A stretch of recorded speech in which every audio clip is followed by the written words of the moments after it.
Right, paper mile. Let's get the map master on the phone and see if we can work all this out, shall we? Because it doesn't make any sense to me. You're recording. Can I just say before you start? Yeah. I actually thought when the screen first came up, I thought I was talking to Vladimir Zelensky. Yeah, I've got to admit, I thought it looked more green on the picture. But I've decided that because I am now a Crusader, I'm going to wear this colour until we get what we want in the world of automotive, policy. Well, You'll be wearing it forever. When I meet Donald Trump, I'm going to wear this. Yeah, I do look a bit like Zelensky. It's funny, isn't it? So, pay per mile. Should we have a chat about pay per mile? Let's have a chat about paper mile, but we said it.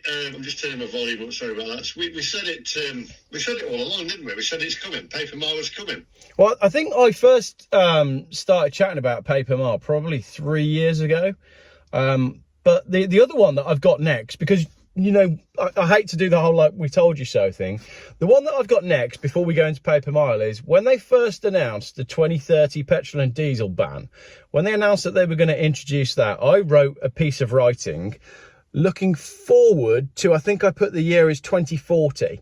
And it's already been on my channel. Nobody watched it. I'm going to re-upload it because I wrote that about a decade ago.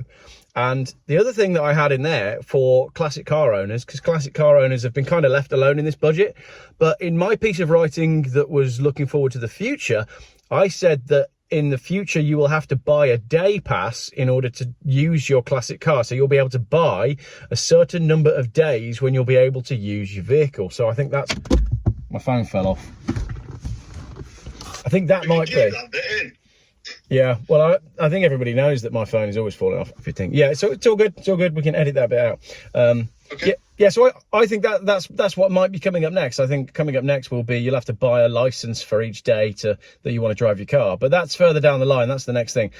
Paper mile in the budget yesterday. I called it. You called it. Tony called it. Tony sadly can't be with us. He's at a funeral. Maybe we'll catch up with him later on. And it's interesting because I got to admit, after all the backlash, because it all came out a couple of weeks ago, didn't it?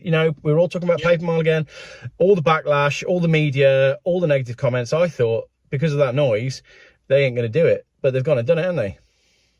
They've gone and done it, and I think the Transport Minister came out to cover what because the Mirror broke the news, and then the Transport Minister come out, because I put a video out saying, she actually says we're not going to do a blanket paper mile, but she covered herself by saying blanket paper mile. So then they did eventually come out with it. But... as you might put a clip in somewhere in a bit, they haven't got a clue how to implement this. Rachel Reeves, has not got a clue, or the government, how to implement this. How do you think they're going to implement it? Yeah, so the video that you just sent to me, I just watched that. It's an interview, I think, with BBC News this morning or whatever. And it's really funny because I put that on my channel just now so people can see it. So if you haven't watched it, it's the next video on my channel. And when he asks her, what are you going to do about cars that don't have an MOT for the first 3 years? She genuinely doesn't understand the question, does she? She doesn't get the concept.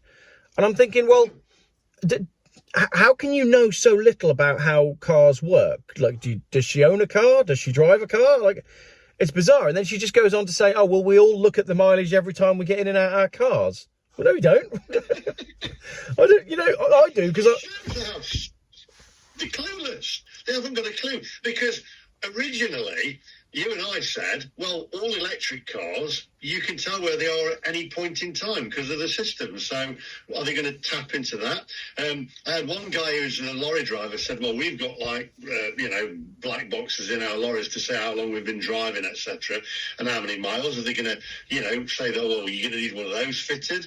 Are they going to do it on your MOT? If they do it on your MOT, that's not for 3 years. So how are you going to do it on new cars? Well, and then, yeah, but this is the thing. She hasn't got any answers. So what she's basically saying is we've announced it and we've got until 2028 to work out exactly how we're going to do it. So I think they're sort of testing the public and seeing what people think. At the minute, they're saying it might be a bit like your self-assessment tax thing. Maybe you send it in, how many miles you've done each year, or how many you think you'll do next year.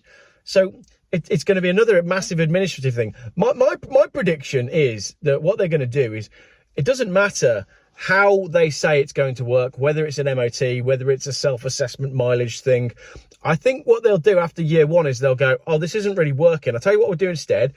Let's use those ANPR cameras that we've rolled out everywhere across the nation, and we'll automatically connect it to your number plate, which will then be connected to your digital ID. That'll work. That'll be much better. It's a much better system. Oh, and by the way, it's now not 3p a mile. It's now 7p. Oh, and by the way, petrol drivers are in at 4p and diesel drivers are in at 6p. I think that's their roadmap for how they want to do it. Because again, if you listen carefully to Rachel Reeves, she has not got a clue. So she hasn't come up with this. She's been told to implement pay per mile by somebody above her. But who should be above the Chancellor? There shouldn't be anyone above the Chancellor, should there? There shouldn't be. Interestingly enough, though, I listened to a YouTube video of Liz Truss. Yeah. And she said there's 4 layers above the Prime Minister. Yeah. So who's at the top layer telling these people what to do? Because nobody seems to know who that top layer is. Andrew Bridgen says the same as well, that he says there's at least 4 layers above the Prime Minister that he's aware of. So there could be even more. So what all this goes to show is that these people who are foisting these policies on us, they are not the decision makers. They are not the people that are in power. And the Liz Truss interview that I know that you're referencing here, it was brilliant. You know, we were all told that Liz Truss was a lettuce. She was useless. She was a waste of space. And then she did that brilliant interview where you go, oh, actually, she just got into power and realised that she didn't have any power. She didn't have any autonomy to make any of her own decisions, and that becoming Prime Minister was not quite the gig that she thought it was going to be. And she was destroyed by the media. I think that the media have too much of a say-so in what's going on. But I worked for newspapers, and I know that things come in from the government to the newspapers to put out. And that was years ago, and it's got even worse than that now. But the whole pay per mile scheme thing, it's interesting because I put a video out and there's loads of EV owners, the evangelists who used to hate me down, who are now actually saying they're going to get rid of their car. They're going to go back to diesel or petrol. So, and also Morag. We all know Morag. If you don't know Morag is a long time, I'm going to call her a fan. She's a long time MacMaster fan. I respect Morag. She's intelligent.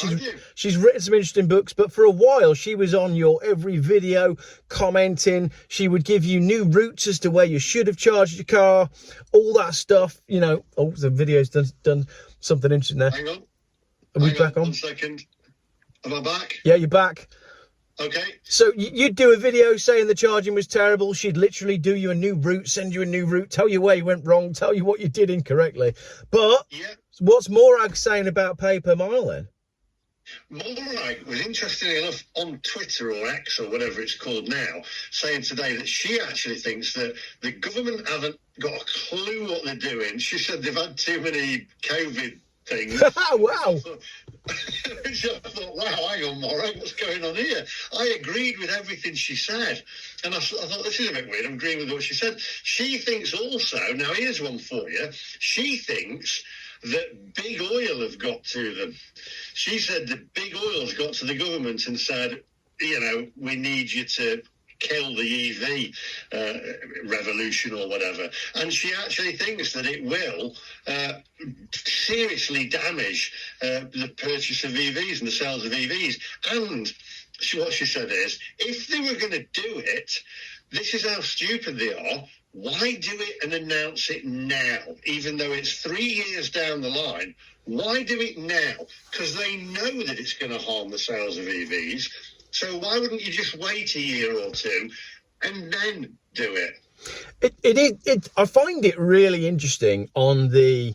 Let's just talk about it from a sales point of view. So, what do you think from your EV followers and all the people? So you say you've already got people saying they're going to get rid of their EV because pay per mile's coming in, and I think when you and I had this chat on the phone earlier, I said if you're going to walk into a dealership and the dealer's going to show you a petrol car and an electric car, right? Let's just assume they're the same thing.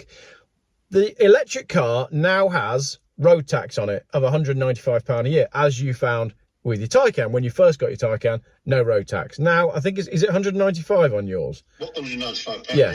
So now they've got the same road tax on the petrol and the electric. But on the electric one, the salesman's going to have to go, oh yeah, and by the way, for every mile you drive, you pay a bit extra on that one.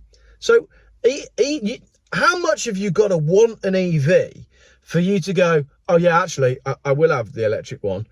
I don't, personally, I think that's it. Electric car sales are finished because of that. But at the same time, she said, oh, and we're going to extend the grant until 2030. So this is what I don't understand. On one hand, she's going, here we are, I've just completely destroyed the EV industry, but I'm going to keep trying to sell EVs over here. Do you think everybody's just going to go, nah, I'm not having one now? Well, even Morag has said people won't buy them now because the problem is they're going to be worried about that. Mentally, they're going to go, oh, it's 3p per mile, it's 3p per mile. Whereas when you fill your tank up with diesel or petrol, you don't give it a thought because it's in the price, it's done, job done, and you're gone and you're away. But that mental thought of people going, oh, it's 3p per mile, it's going to cost me. And that's where the issue is. On top of range anxiety that you're already going to get, the initial cost of an electric car, which is more expensive than a petrol car, and how much they devalue, there is no way now that anybody is going to buy an electric car. And I spoke to another YouTuber who's got a Tesla, and he actually said he wished he'd kept his diesel now. It's like, yeah. It's just, and I've had a few people on here as well who were thinking about getting electric cars, have now said, definitely not. We're not. And one actually said, I'm cancelling it this morning, cancelling his electric car. Well, absolutely, because if you're ordering today and you're on a 3-year deal, then on year 3, that takes you into the 2028, where you're then going to be liable for this charge that we know nothing about it at the moment. We don't know how it's going to work. They haven't announced any of that. Well, they don't. Well, exactly. So it's already putting people off that are, because nobody pays cash anymore. Nobody just walks in and says, here's 50 grand, I'll have that EV. They all finance them over 3 years, or they're all lease deals. Well, the 3rd year, you're in the unknown. So not only have they killed electric cars in 2028, they've killed them from today. What's interesting is, and I think I messaged you about this, now I can't verify this information, but there are a few people that said that certain Chinese brands are going to pay for the first 20,000 miles of their driving, basically. Hey, so they're going to cover it. You don't need to worry about verifying that, because when you told me that, I went, what? No way. And it was in the news today. JQ, I'll put a screenshot up right here. JQ have already said, don't worry, we got you covered. We'll pay for the first 20,000 miles of pay per mile. It's wild. China is going to take over the automotive industry. Well, saying that, I'm not sure that's still not going to work, because all they're going to do is they're going to take it off the price of your car, right? So they go, well, we'll take it off your price of your car. You're still mentally going to think, well, I'm paying, X amount, and I might go over that 20,000 miles. Let's just stay for a minute with, I think you've said something here that I think is really important about the mental aspect, because you are correct. So they've now said, we're going to charge you 3 pence per mile. But what you said was correct. We don't think about the cost per mile when we fill up our cars or when we drive. We understand fuel economy in miles per gallon or miles per kilowatt if you're an electric car person. But very rarely do you see any media outlets or magazines or anyone talk about pence per mile in terms of the actual cost of the car. This is shifting the game and getting people to think in a way that they don't think about cars. If you're going to start getting people suddenly to start thinking about, well, how many pennies per mile is my car actually costing me?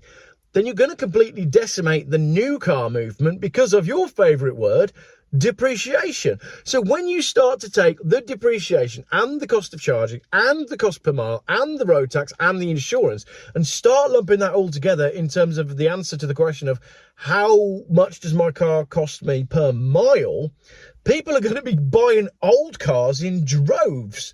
It's really interesting how this budget, and we haven't talked about all the other stuff she's done in the budget as well, like completely handed the country to people that don't work, but it's interesting how it's shifted that whole narrative. I think that it's going to be interesting over the next. I think motor dealers and the motor industry will see an immediate decline in the sales of EVs and cancellations of ones that people have actually ordered. It's sheer madness, and I mean, I keep quoting Moray, but she was the ultimate evangelist, who's now actually saying, yeah, it is going to destroy the sales of EVs. Yeah. And also, think about this.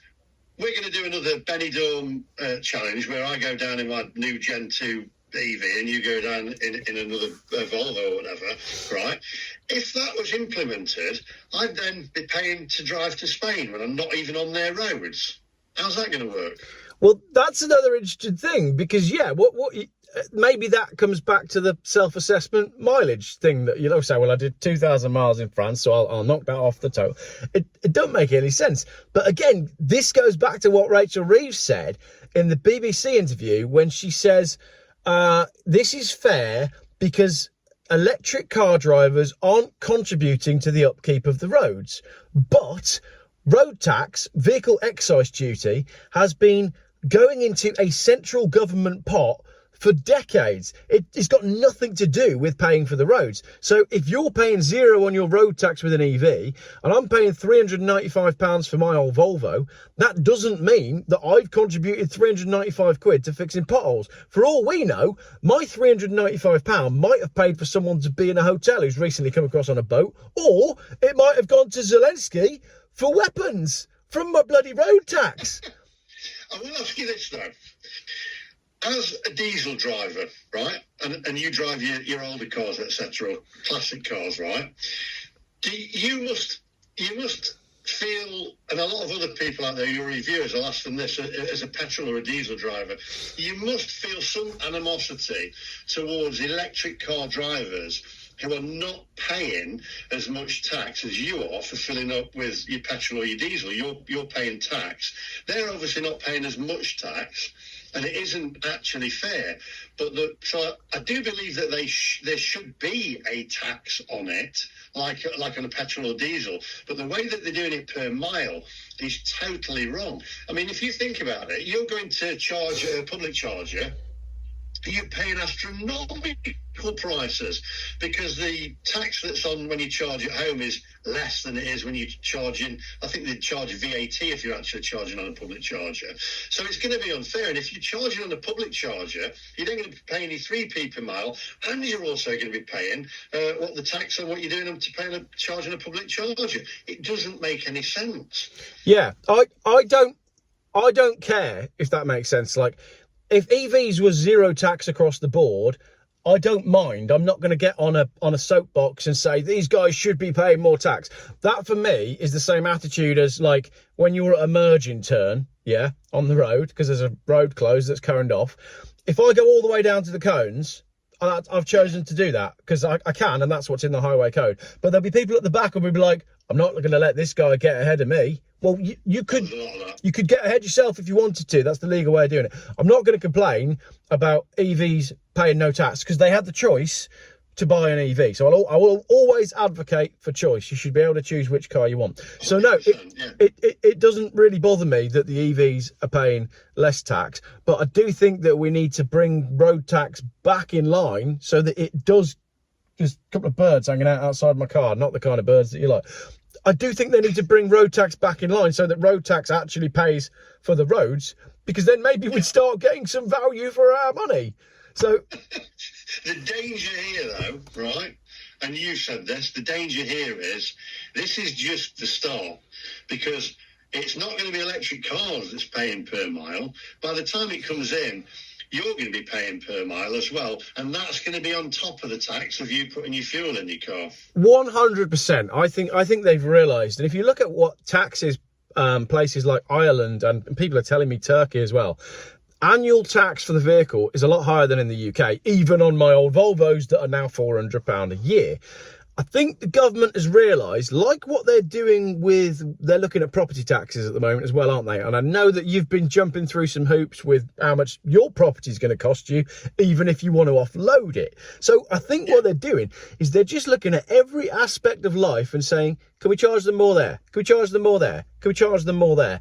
Up until the point where you will own nothing, because everything will have to be financed on a monthly payment, because you won't be able to afford anymore to own anything outright because of the costs. Like the way the property tax system works in the USA, I've always found absolutely shocking. Why should you pay an annual percentage based on the value of what you own. It makes no sense, but it does make a lot of sense if you want control. And again, I feel like all of this is about control. The EVs, they're a gateway to the next thing. Paper mile, that's a gateway to the next thing. But the next thing and the next thing and the next thing leads you to this. And this is every dystopian novel we've ever read. It's 1984, it's Brave New World, it's Minority Report, and it's all coming down the track in these little baby steps. So as you say, yeah, it might be 3p a mile for EVs this year. Next year it's 7p for EVs, and it's 6p for petrol, and it's 5p for diesel, or whatever it might be. And it'll go up and up and up and up and up, because you never get rid of taxes.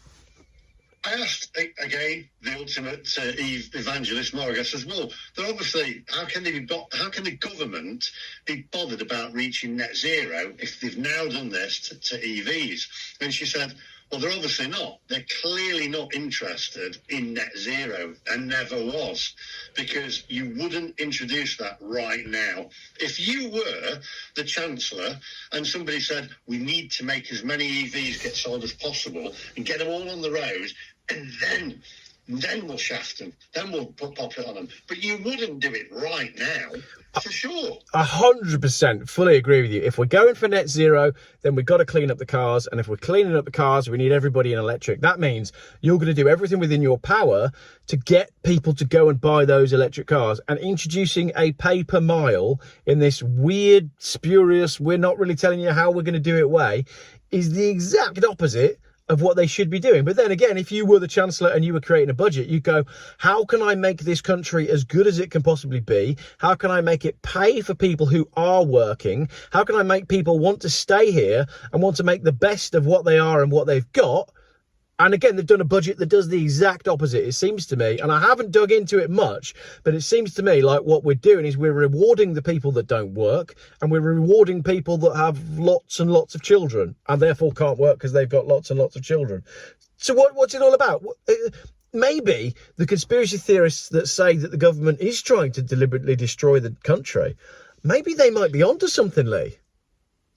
I think they are. But let me ask you this question as well. We've got a Labour government in. Everybody's blaming the Labour government, right? Oh, yeah, but hang on. They inherited a whole load of debt from the Tories, Lee. Oh, right. And it's always the excuse. They always give that excuse with the other ones, don't they? But if the Conservative government was still in, I still think that this would have happened. Yeah. Well, hang on, look. Let me give you an example. What I'm going to do, I'm not getting undressed. I'm just going to turn my T-shirt round. Right? There you go. I've turned it round. I'm still wearing the same T-shirt. Yeah? Exactly. Let's have an election. Hang on, we'll get Nigel Farage in. Look, there you go, turned it round. Talking of Nigel Farage, I know we've had this conversation. First of all, I'm going to ask you viewers a question. If you're an evangelist watching this video, right, in the comments section, will you be getting rid of your EV? If you are thinking of getting an EV, has this put you off getting an EV? Because for me now, I 100% mean this, I'm not sure, because I said, I'll get rid of my EV.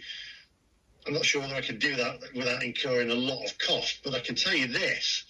I will not be having another electric car after this now, not with a 3p, because it's that mental thing. I don't want all that. And how are you going to do it? I don't want to do it. And if you've got to literally manually put in your mileage, etc., I don't want to do that. But for yourself as well, you do a lot of travelling around the country, which means you're very often paying those high rates on public charges, as per, Morag telling you you're doing it all wrong. But also, they're saying that the average mileage is 8,500 miles a year. Now, both you and I, my mileage is made up of driving multiple different cars. But if you said to me, here, Geoff, you're only allowed to drive 8,500 miles this year, how many miles did you do? Because you went over your mileage on you do loads of miles in yours. I think you do more than me. I've had a new car, haven't I? I've had that new Gen 2 about, a month or something? Go on, how many miles you done? 5,500 miles. Yeah, okay. I'm driving up to to my house up north, and then down to Leeds to Sarah's, and up and down, and then Mansfield. I'm all over the place. All the airports, all those airports you have to drive to. But saying this as well, right? It's the people who are poorer that's going to come out worse on this, because because I use my car as a business expense because it's on my videos, I can legally do this. I claim my mileage back. So the mileage that I'm paying them, I'm claiming it back anyway. So it won't cost, well, if as long as I keep making videos about my electric car, then I'll just claim the mileage back. So it only hits the people who are actually going out on a day-to-day job, taking the kids to school, etc. And Labour's supposed to be before the people, aren't they? Yeah. And they're not, because it's hitting them. It ain't hitting me, because I'm like, well, I'd claim it back anyway. I mean, it's making a difference. You got a great point here. So it doesn't hit the self-employed because you just claim it back. It doesn't hit company car drivers because the companies that have provided them with the car, well, they'll have to swallow the cost anyway. All the fleet users, well, the costs will get, if you're a plumber or a tradesman or whatever, and you have to pay that, well, it gets transferred onto the customer. So the only people that are going to be impacted directly by this are the private buyer. But the private buyer is the smallest portion of EV buyers at the moment. But that's the people that they need to buy EVs if they're going to hit the numbers. Again, you go, well, it's an insane policy if you want to drive the sales of electric cars. Yeah, Labour for the people that have got more money, not a lot. No, but they don't want the people that have got more money either. So I'm not quite sure which people. I know which people Labour are for, and I don't think we can say it on the channel. It just doesn't make any sense whatsoever, and I don't think it will. And there's also the question of, now from December, by the way, I have to pay, it's not fair, I have to pay congestion charge now in London when I go in. And then you look at this, because there's congestion charge in London, then you've got low emission zone, ultra low emission zone, and at the moment, because I've got an EV, I don't have to pay those ultra low emission zones. How long before those ultra low emission zones get changed to pay per mile? So then if they're getting changed to pay per mile and you're already paying per mile, then you're double paying per mile. Yeah, or you can see it, can't you? This is going to sound hilarious, but you can see this coming. They're going to go, oh, well, now the ultra low emission zones and the low emission zones, they're only for zero emission vehicles that have been built in the last 3 years. So if you've got a 4-year-old EV, then you've got to pay. And the other one that's hilarious as well is when you get these speed limits for pollution. And I had a guy email me, say he'd gone through, in an EV at the normal speed because he just thought, well, I'm not making any pollution. Still got a speeding ticket, didn't he? It's almost, I could be wrong, it's almost like they just don't want us to move around freely. I know, but again, you sound like a conspiracy theorist when you say it, but when you start lining things up in simple bullet points, by the end of the conclusion you go, oh yeah, actually, all those people wearing tinfoil hats, they seem to be onto something. Do you know what? When you look and you actually open your eyes and when you're awake, you think, hang on a minute, and you see it clearly, and you can see exactly what's going on. Yeah. But I've got to ask you though, what do you think to Morag's statement of they've been had at by big oil? They've got to them. This is really interesting because obviously the revenue that the oil industry generates is massive, and the oil industry has a huge role to play in all of Western capitalism. Now, you got to ask, how much impact has there actually been on revenue for oil companies from the rollout of EVs? And I think, knowing how big these oil companies are and knowing how much growth they're experiencing around the world, I'm not sure they've really been hit yet by the EV thing, because as well, we saw a lot of them invest, but then hang on, because I'm working this out as we go.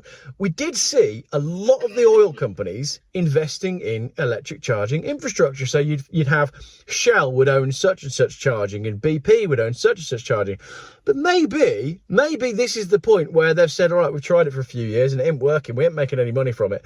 And maybe they have now lent on the government and said, look, you need to sort out these EVs because that ain't working either. And maybe I don't know. It's interesting. I'd love to know. Maybe if there's any oil executives that watch you or I, they can contact us anonymously and just let us know. Just how worried are you actually about the electric vehicle thing?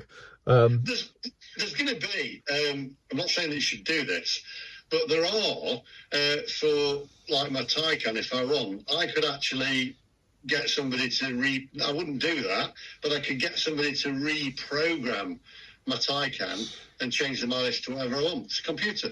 Easier than ever. I said this in my video yesterday, and I used the clip of the film Matilda, where the dad he's got the drill and he's winding back the clock. Yeah.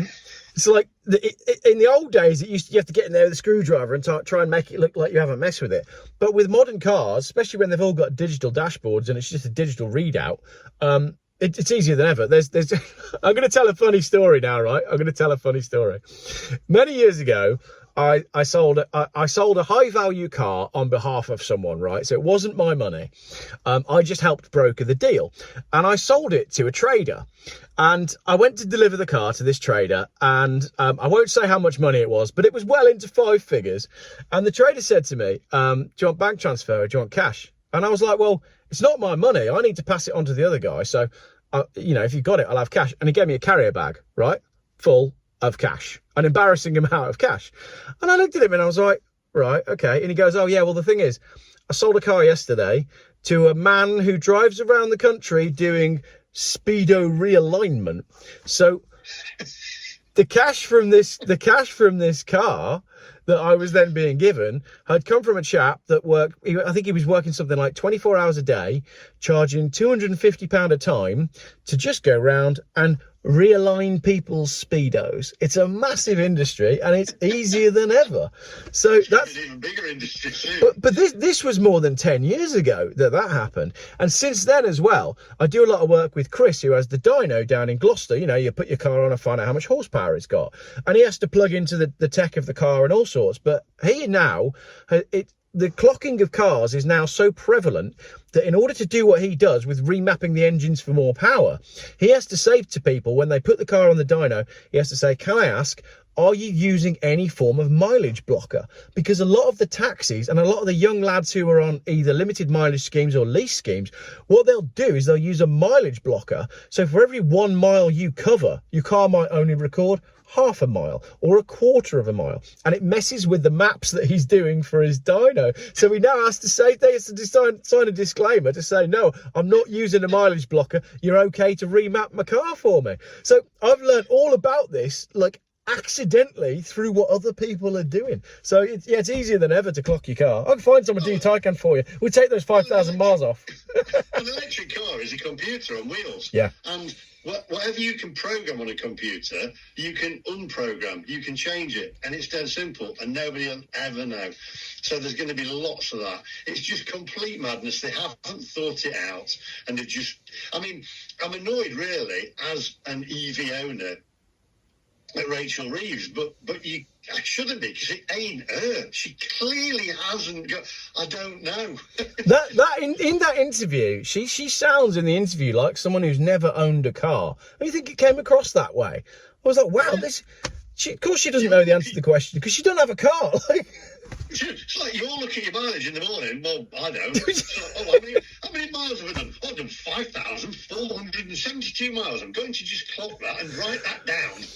The funny thing is, like, for what you and I do with YouTube and cars, we probably do. Every car I jump in, and then I'll be like, "Oh, that's a good one. I'll take a photo of that for my Facebook." But your average normal car user, they do not check their mileage in the mornings. What planet are you from? Funny. Yeah. It's complete madness. What is good to see is all the evangelists really shocked about this, because they didn't expect pay per mile. Yeah. They expected to pay road tax. That was obvious it was going to come. It was just a sweetener. But they never expected to pay that 3p per mile. And then when it came out and it was leaked the other day, yeah, they quickly came out and said, because I think the Mirror leaked it or something. No, we're not going to do that. We're not going to do that. And they quickly came out with that.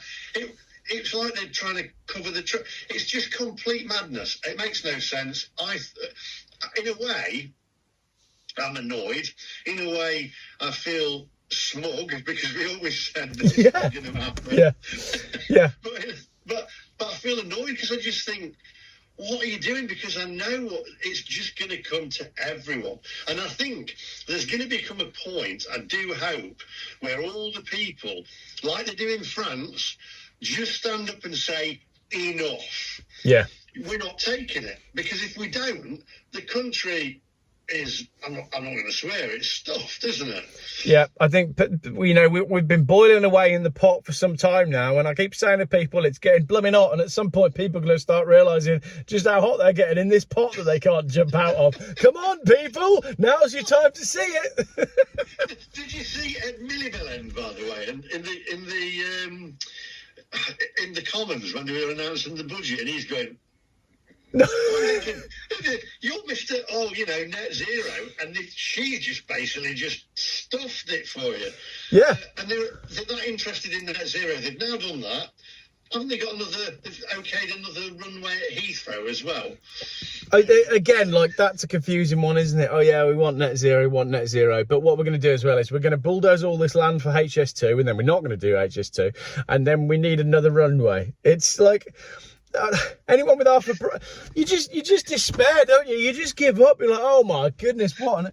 They're either completely inept, or, as I believe, they have an agenda that is foisted upon them from above, and they are forced to follow it. And that it makes more sense than them not knowing what they're doing, because anyone with half a brain could make better decisions than our government are making at the minute.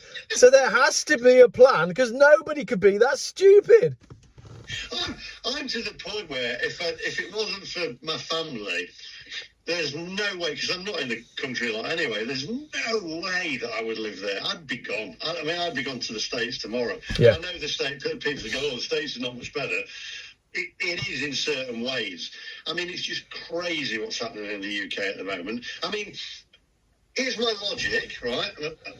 You might have to edit this out if I'm not allowed to say it, right? But they're trying to save money, right? This is my logic. They're trying to save money. We need money back for the motorists. We need this. We've got a massive gaping hole in our budget, right? Yet they're allowing thousands and thousands of people to come into the country on boats, right? House them in hotels, which I know, because I know a hotel owner in Blackpool who's being paid thousands and thousands each month to house these people from the governments, right? And also, it's just costing them an absolute fortune. Oh, and also giving money to other countries to fight wars and, let children go to war. It's just all wrong. Stop doing that. Stop letting them let people in the country, and then get your money back. Stop spending. I agree. And I always use the analogy, like, if you got kids, right? When I was a kid, we used to get £40 a month pocket money. That's what we used to get. And the analogy is, let's say, you're giving your pocket money, and let's say it's in 50p's, and you walk down the road and you just throw it all over the place. Yeah, whatever. Money's gone. It's gone. What did you do with the money? Oh, no idea. And the next month comes around, and your dad's going to go, hang on a minute, what did you do with it last month? Because I saw you walk down the street, you just threw it all over the place, and we've got no idea where it's gone. And you do it again, right? And then the next month comes along, and surely there's going to come a point where he's going to go, you need to stop doing that, because you got to stop throwing it all over the place. Because if you want to have money, stop throwing it all over the place. It's that simple. But this is where you go, oh, well, it's all about control, isn't it? Because the government has the ability to print money. So they have the ability to create money, and yet they'll come to us and say, well, there's a black hole, so we need to take more of your money. Well, you made all the money in the first place. Who do they owe this money to? Who do they owe it to? This money's not there, is it? No. It's just figures. It doesn't exist. And when there's some really good videos on YouTube, I don't know if it's the Y-Files or whatever, but I've watched some quite recently where you go, oh no, I know what it is. It's a Clark and Door sketch. I'm going to put it in. I'm going to edit it in here, and then I'll send it to you. It's brilliant. So basically, when you start asking who owes money to who, everybody owes money to everybody. And if you actually wrote it all down on a spreadsheet, everybody's bankrupt. So it's like, they're just trying to keep the show on the road before we all realise that actually money doesn't exist anymore. It's a good time to buy weapons and metal. They're also, and this is just, I was a businessman before I was running around with a phone on the stick, eating fish and chips and talking about electric cars. You have to spend money and get the economy moving. So if you try and, I'm going to save money, we're not going to spend it.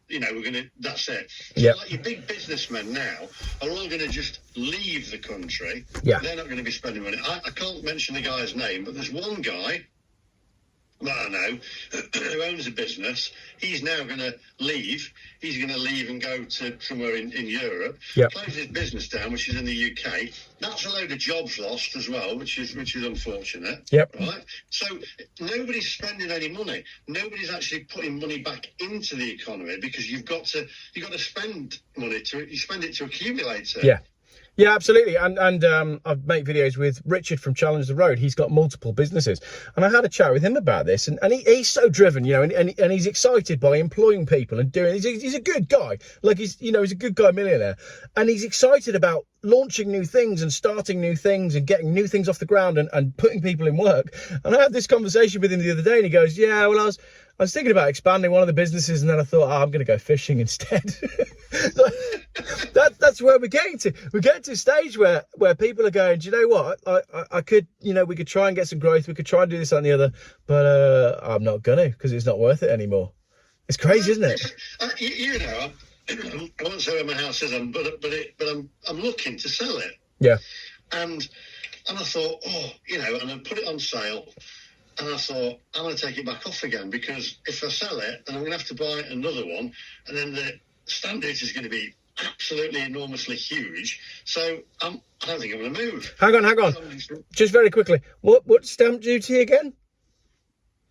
It's a tax. So so because your house was worth a certain amount of money, you have to pay an amount of money to the government because of the money that you had in the house. Yeah. Right. Yeah.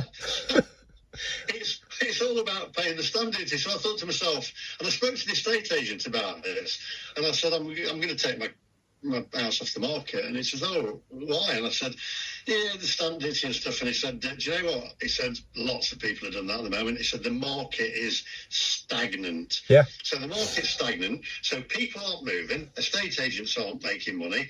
And the money isn't turning in the economy. So it's just going to get worse. And houses and cars are the two things that drive the economy, because the sale of houses drives the sale of all your, DIY stores and everything that goes into that. And the sale of cars is the same. You got all the businesses that are built on the back of people, of churn in the car world. And the UK government, through their policies, has just destroyed the two things that drive the top level of the economy. It's mental, isn't it? It is. I mean, politicians, they promise certain things, don't they? Because I looked and I watched, is it Kenny, whatever her name is? I don't dislike her, to be honest. I'm not political. She seems a nice one. She seems a lot more switched on than Rachel Thieves. Yeah. And she says, I'm going to scrap stamp duty. If we get in, I'm going to scrap stamp duty. And I thought, it's not going to be one of them where if she says it, then they're not going to do it kind of thing. Yeah. And it worries me as well because people think that Nigel Farage is going to save us, and I hope he will. But I've just got a doubt. I'm just thinking it's just going to be more of the same. Do I need to turn my T-shirt around again? Yeah. Yeah, I don't know. I think everybody's waiting for a hero. Everybody's waiting for that one person that's going to get them out of this mess. And I think my answer is, you got to mobilise yourself. Find a way to get yourself as well set up as possible. Get yourself a community. Get yourself somewhere you want to be. Because I don't think anyone's coming to dig us out of this. I think reform. I mean, Richard Tice, he looks and sounds like all of the others, doesn't he? And I do worry that Farage would do whatever anybody paid him to do. Then you got all these questionable links with Russia. All that's come out in the last week, hasn't it? Oh, these politicians have all got links to Russia. And yeah. I'll tell you what, though, it's a good job, really, that we had Brexit, because I'm going to get slated for this. I came into Spain, where I am at the moment. I'm in Benidorm. So I came into Benidorm and I came through, and they've got all them fingerprint things now, where you put your fingerprints on so I put my fingerprints on like that, right? And I got my glasses. That didn't work, so I got my glasses off, and then that didn't work, so this new system and stuff, and then it's like, oh, that didn't work. So I did it. So I was there about 10 minutes. I felt like I was at Tesco checking out my own items that don't work. And then you have to wait for somebody, don't you? So I waited. Then I went through towards another one where you have to then put your passport down, right? And then you have to sort of tap in your thing. Then you go through to a guy that's on the thing there as well. So I'm thinking, this is 3 things I've gone through. Then I said to my mate Geoff, who's here, I went, I said, Brexit, the gift that keeps on giving. I said, but in the defence of Brexit, it has stopped people coming through our book.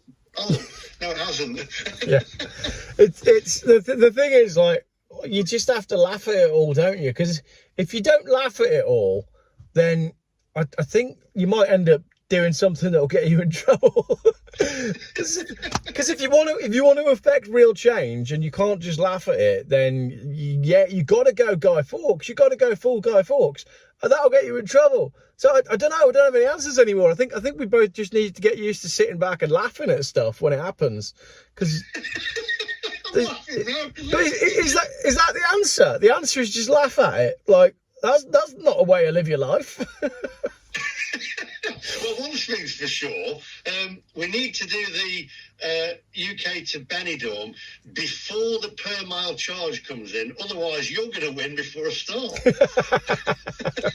That's a good point. Yeah, we are doing a rematch, aren't we? We got to work out the dates. If we can make it work with family and dates and whatnot, then let's do it before Christmas. Because what my viewers don't know, if they are still watching, is the car that I'm intending to use for Benidorm arrived on a lorry yesterday. So I've got the vehicle. You've got your new Gen 2. So we could be on for this rematch. I've got my new Gen 2 in primer colour. In primer, it's not been painted yet. Are you going to paint it for the trip, or?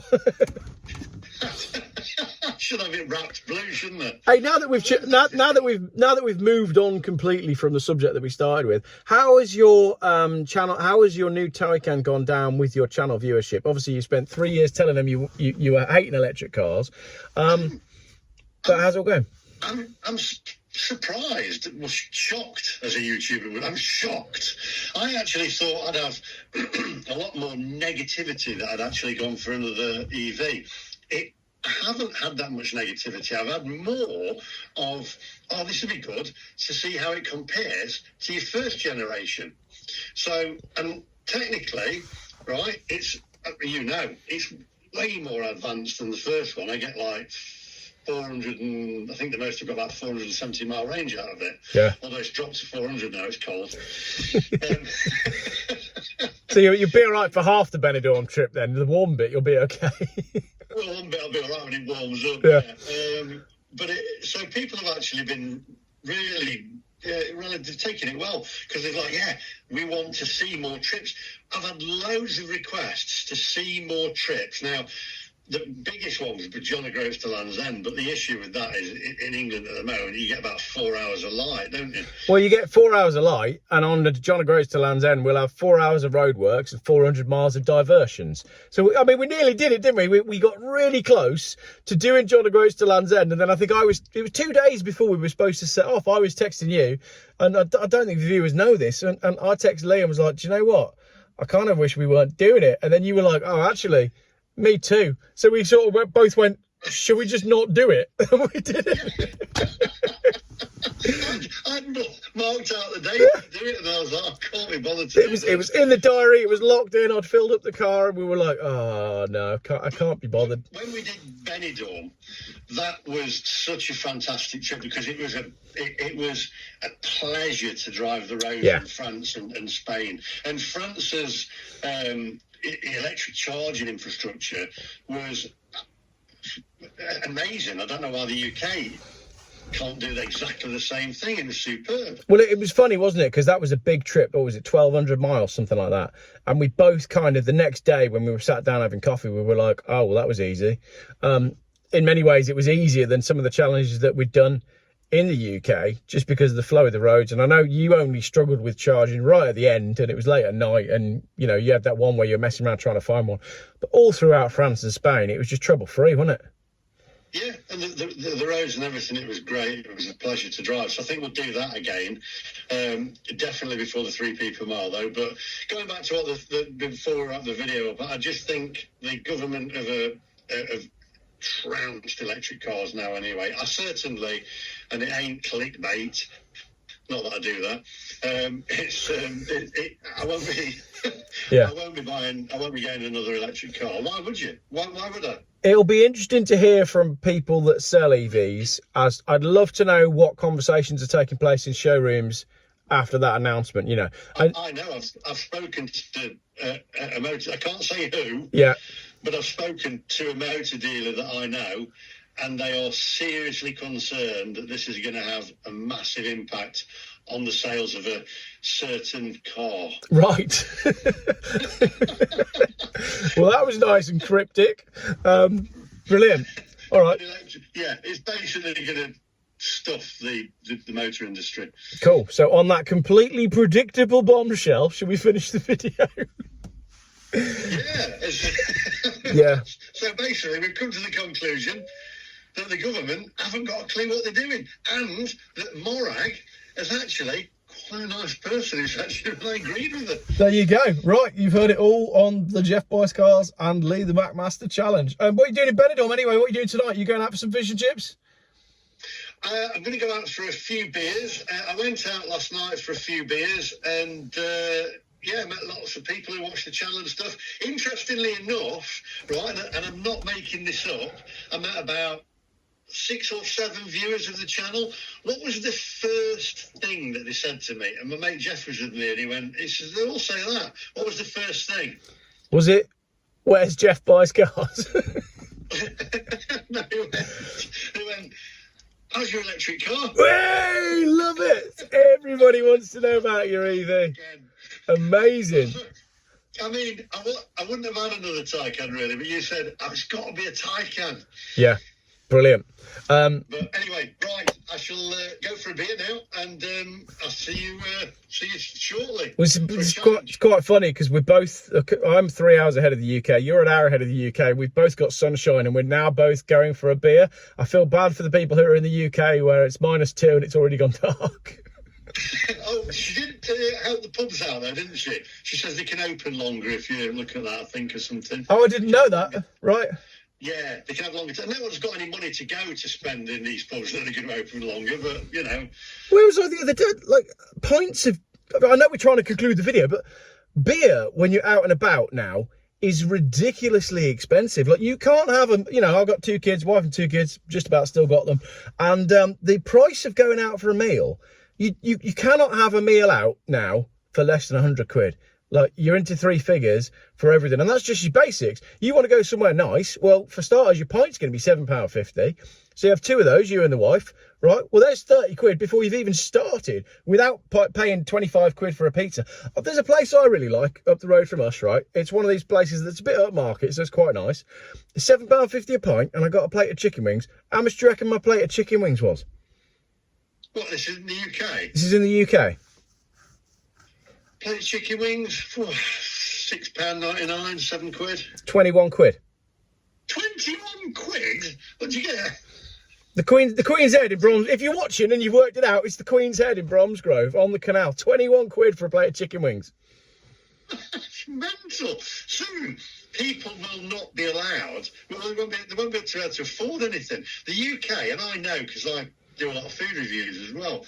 The UK at the moment is getting so that I look, and I said to Sarah, I went shopping with her, and we did this shop, and I looked, and I went, and I said, oh, I'll pay. And I looked, and I thought, 100 odd quid. And he got a few items, and I said to her, because YouTubers get paid well if you do work hard, and I'm like, and I said, how can people on a normal wage afford to go shopping? And this was at Aldi. What's going on? And I just thought to myself, you've got to be on a heck of a lot of money if you actually just want to live and eat. Well, this is the thing, and this is where we've been at. A lot of people on my channel know about my issue with renting houses. And right now we're staying in a large 3-bedroom villa with a pool and a sea view out of every window. And it was cheaper to fly out here and rent this for a month than rent a house in the UK for 4 weeks. It's absolutely crazy. I mean, I looked at, I'm trying to wrap this video up, I looked at some properties in Hoboken in the States, and then obviously my property, which is in the UK, and I thought, that's what I thought, oh, I'll sell, and I thought, oh, I'll buy somewhere else in the UK, and now I'm thinking again, well, if I do sell it, I'll just go and buy somewhere in the States. Yeah. Just take my money out of the UK. Yeah. And then anything that I earn, because I've still got US visas and stuff, so, and US bank accounts, which I get paid into, so I can still, I just thought, well, I'll just go and Yeah. Spend most of my money over there. Not would I spend it in the UK? There you go. So to conclude the video, the only people that are going to be left in the UK are going to be the people that are relying on the state. but then how's the state going to pay for that? Because they don't cover the bills. It's basic, isn't it? Like, we're not mathematicians, we're not economists, we're just two normal blokes who are going, hang on a minute, how's this going to play out? What we need a coalition government with Geoff Bicecarles and the McMaster. Yeah, well up for that. And Tony Goodman, who should be here as well. He's been in Cornwall Council all week and helping them out to kick out digital ID. So yeah, You'll have to do the charts though. Yeah, I'll do the spreadsheets. I'll do the spreadsheet. Right, I think it's time for a beer. We've been going for an hour. That was only meant to be a 10-minute video. Lee, I look forward to seeing you when we do our race to Benidorm. That's not a race. You too. See you in a bit. Bye. Ta-da. Bye.